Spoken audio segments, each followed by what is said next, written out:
In the past, we've done a lot of videos. We've already done one installing the C2 widened quarter panel that we make.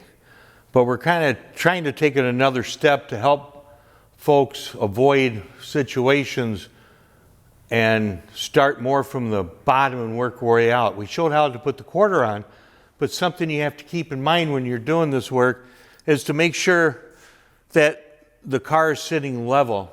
So when you're taking your measurements from side to side, installing the quarter, you know that the car's sitting level. So in this case here, we're working on a car with an aftermarket frame for a Restomod, and we're 8 1/4. We've already checked this on both sides towards the front, right in front of the door.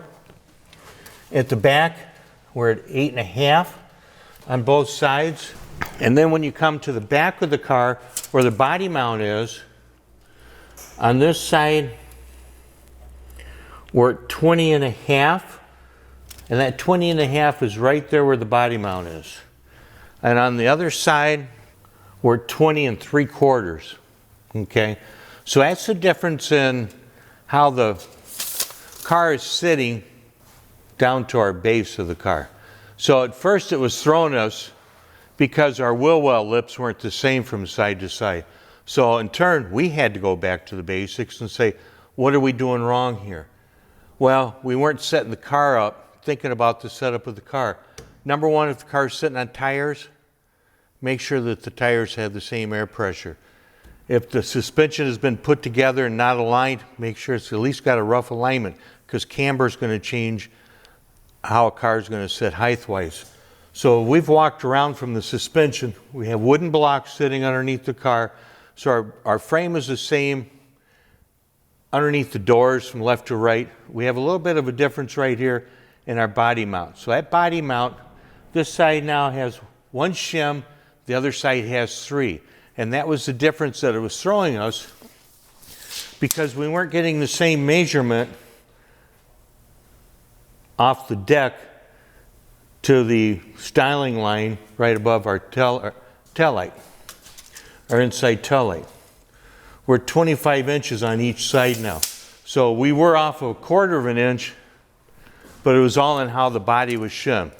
So keep in mind, you got to start at the basics. If you're working on a concrete floors can be different from side to side. So you've got to really figure out, if you're having an issue as far as your styling lines lining up from left to right, what's causing that? In this case, it was our body mount, and it looks like maybe our number 4 body mount wasn't welded in the same position from side to side. Who knows? We're all humans. We all sometimes slip.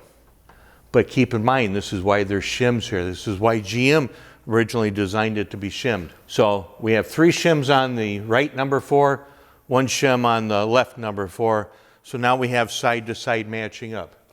And the other thing that I want to share here is our quarter panel. In our past video, we talked about the trim edge.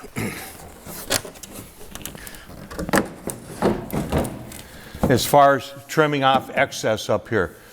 Right now, we're taking the time to go through this car, and we're going to retool our left and right quarter panels and bring this trim edge down so you folks don't have to mess with the trim edge. We're making our stuff a little bit bigger so you have something to take off, because it's always easier to take off than it is to add. But in this case, we're going to take this off, and we're making the ZR1 quarter and also the original dogleg quarter with the 1.5 inch flare. And so those will be available soon. Thanks for watching.